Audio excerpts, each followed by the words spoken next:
ആയിട്ടുള്ളൂ.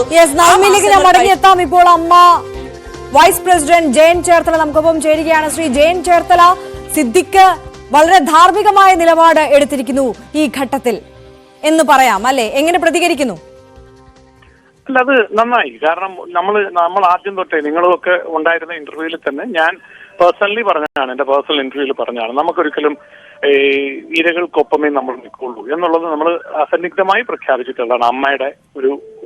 അമ്മയുടെ നിലപാട് അതാണ്. കാരണം 506 മെമ്പേഴ്സിനെ പ്രതിദാനം ചെയ്യുന്ന ഒരു സംഘടനയാണ്.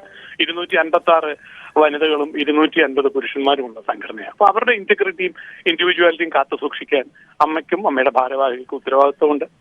ഒരു കുട്ടി അങ്ങനെ ആരോപിച്ചു കഴിയുമ്പോൾ അത് ഔദ്യോഗിക സ്ഥാനത്തിരിക്കുന്ന ആളെന്നുള്ള ലെവലിൽ, അതിന്റെ ചീഫ് പോസ്റ്റിലിരിക്കുന്ന ആളെന്നുള്ള ലെവലിൽ അതിൽ നിന്ന് മാറി നിൽക്കുകയും അന്വേഷണം നേരിടുകയും ചെയ്യേണ്ട ആവശ്യമാണ്. അടിയന്തരമായ ഒരു യോഗം ചേരാനും ഇത് ചർച്ച ചെയ്യാനും ആലോചിക്കുന്നുണ്ടോ? ഉറപ്പായിട്ടും വേണമല്ലോ. ഒരു സംഘടന എന്നുള്ള തലത്തിൽ അടുത്ത ആളെ നമുക്ക് നയിക്കാൻ അവിടെ ആ സ്ഥാനത്തോട്ട് നമുക്ക് കൊണ്ടുവരില്ലേ? ഒരു ജനറൽ സെക്രട്ടറി വേണ്ടേ സംഘടനയ്ക്ക് മുമ്പോട്ട് പോകണമെങ്കിൽ? ഇപ്പം പെട്ടെന്നുണ്ടായ ഒരു തീരുമാനമല്ലേ. അപ്പൊ അതിന് ഞങ്ങളെല്ലാവരും പലരും പല സൈഡിലാണുള്ളത്. എനിക്ക് തോന്നുന്നു സിദ്ദിഖേട്ടൻ തന്നെ കേരളത്തിൽ ഉണ്ടോ എന്ന് എനിക്കറിയില്ല. അദ്ദേഹം ഷൂട്ടിങ്ങിനായിരിക്കും എന്നാണ് പറഞ്ഞത്. കേരളത്തിൽ തന്നെ ഇല്ല എന്നാണ് ഞാൻ മനസ്സിലാക്കുന്നത്. ലാലേട്ടനും കേരളത്തിൽ ഇല്ല എന്നാണ് എനിക്ക് മനസ്സിലാകുന്നത്. ജഗദീഷ് ചേട്ടൻ ട്രിവാൻഡ്രത്താണ്, ഞാൻ ചേർത്തലയിലാണുള്ളത്. അപ്പം എനിക്ക് തോന്നുന്നു ഓൺലൈനിൽ ഒരു മീറ്റിംഗ് എന്തെങ്കിലും ഒരു പ്ലാൻ ആയിട്ടില്ല. അതാണ് സത്യം. നിങ്ങൾ വിളിക്കുന്ന സമയത്ത് അത് പ്ലാൻ അല്ലാത്തതുകൊണ്ട് തന്നെ നമ്മൾ എന്ത് വേണം എന്നുള്ള തീരുമാനത്തിലോട്ട് എത്തിയിട്ടില്ല. എന്തായാലും ഒരു ജനറൽ സെക്രട്ടറി സ്ഥാനത്ത് ഒരാൾ വരേണ്ടി വരും, ഉറപ്പായിട്ടും വരേണ്ടി വരും. ശ്രീ ജയൻ ചേർത്തല, ഈ സിദ്ദിഖ് രാജിയുമായി ബന്ധപ്പെട്ട് നേരത്തെ നിങ്ങളോട് ചർച്ച ചെയ്തിരുന്നോ, അതോ നിങ്ങൾക്കും ഇത് അപ്രതീക്ഷിതമായ ഒരു വാർത്തയായിരുന്നോ? നമ്മള് അമ്മയിൽ തന്നെ ചർച്ച ചെയ്തിരുന്നതാണല്ലോ.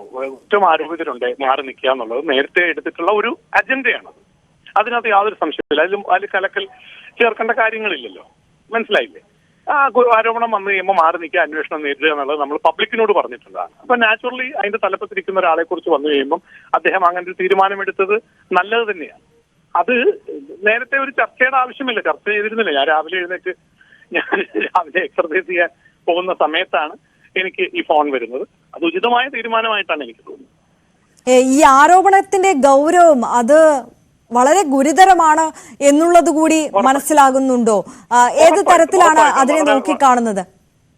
ഞാൻ വളരെ വളരെ വിഷമമുണ്ട്. അത് ഇന്നലെ കേട്ടപ്പോൾ സത്യം പറഞ്ഞാൽ ഞാനൊരു മനുഷ്യനല്ലേ, എനിക്കും അമ്മയുള്ളതല്ലേ, എനിക്ക് ഭാര്യയുള്ളതല്ലേ, എനിക്ക് സഹോദരിയുള്ളതല്ലേ. അപ്പൊ അത് കേൾക്കുമ്പോൾ നമുക്ക് വിഷമം ഉണ്ടാവില്ലേ? സ്വാഭാവികമായിട്ടും ആ കുട്ടിയുടെ പറച്ചിൽ കേട്ടപ്പോൾ നമുക്ക് വിഷമം ഉണ്ടായി. അതാണ് സത്യം. തീർച്ചയായും. മറ്റൊരു കാര്യം കൂടി ഈ ഘട്ടത്തിൽ ചോദിക്കുകയാണ്. നേരത്തെ ഈ ആരോപണം ഉണ്ടായിരുന്നതാണ്, പക്ഷേ അമ്മയുടെ ഭാഗത്ത് നിന്ന് അന്വേഷണം ഉണ്ടായിട്ടില്ല എന്നുള്ള പരാതി കൂടി ആ നടി പറയുകയും ചെയ്തിരുന്നു. ഇനിയൊരു അന്വേഷണം ഈ വിഷയത്തിൽ ഉണ്ടാകുമോ അമ്മയുടെ ഭാഗത്ത് നിന്ന്? എന്റെ വിഷയം എന്താണെന്ന് വെച്ചാൽ നിങ്ങൾ ഒന്നുകൂടെ മനസ്സിലാക്കേണ്ടതുണ്ട്. ഞാൻ അമ്മയിലൊരു ഭാരവാഹി ആകുന്നത് എന്റെ ജീവിതത്തിൽ ആദ്യമായിട്ട് ഈ ജൂൺ അവസാന ദിവസങ്ങളിലാണ്. മനസ്സിലായില്ലേ? ഇന്ന് വരെ അമ്മയുടെ ഒരു ഭാരവാഹിത്വത്തിലും ഞാൻ ഉണ്ടായിട്ടില്ല. ഞാൻ ആദ്യമായിട്ടാണ് നമ്മൾ വരുന്നത്. നമ്മളൊരു മത്സരം നടത്തി നമ്മൾ ജയിച്ചു കയറി വന്ന ആളാണ് ഞാൻ. അപ്പം എനിക്ക് മുൻപുള്ള കാര്യങ്ങളെ കുറിച്ച് സത്യത്തിൽ, കാരണം അത് അവിടെ നമ്മൾ അന്വേഷിക്കണം, ഇനി അന്വേഷിക്കണം. കാരണം അധികം ദിവസം ആയിട്ടില്ല, ഒരു മാസം കഴിഞ്ഞല്ലേ ഉള്ളൂ.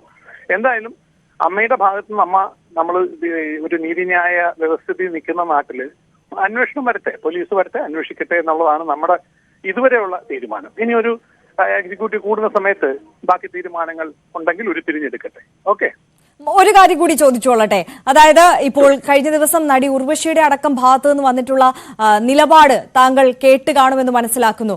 ഇത്തരത്തിൽ മോശമായ അനുഭവം എല്ലാവർക്കും ഉണ്ടായിട്ടുണ്ട് എന്നുള്ളത് തന്നെ ആവർത്തിച്ചു പറയുകയാണ്. അതോടൊപ്പം ശ്വേതാ മേനോൻ പറഞ്ഞു ഇത്തരത്തിൽ പവർ ഗ്രൂപ്പിന്റെ ഒരു സാന്നിധ്യമുണ്ട്, തനിക്കും വിലക്ക് നേരിട്ടിട്ടുണ്ട്. അത്തരത്തിൽ തുറന്നു പറഞ്ഞുകൊണ്ട് നടികൾ രംഗത്തേക്ക് എത്തുന്ന ഒരു സാഹചര്യം കൂടിയുണ്ട്. ഈ പത്രസമ്മേളനം നടത്തിയ സമയത്ത് അമ്മ ഭാരവാഹികൾ, താങ്കൾ അടക്കമുള്ളവർ പത്രസമ്മേളനം നടത്തിയതിന് ശേഷം വന്നിട്ടുള്ള ഒരുപാട് ആരോപണങ്ങളുണ്ട്. കാര്യങ്ങൾ അത്ര നിസ്സാരമല്ല എന്നുകൂടി പറയുകയാണ്. ഈ ഹേമ കമ്മിറ്റിയിൽ പറഞ്ഞിട്ടുള്ള പല കാര്യങ്ങളും ശരിവെക്കുന്ന തരത്തിലുള്ള നിലപാടുകൾ എടുത്തുകൊണ്ടാണ് പല പ്രമുഖ നടിമാരും രംഗത്തേക്ക് എത്തുന്നത്. അപ്പോൾ അതിലുള്ള നിലപാട് എങ്ങനെയാണ് അമ്മയുടേത്?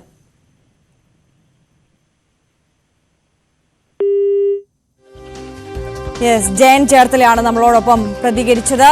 എന്തായാലും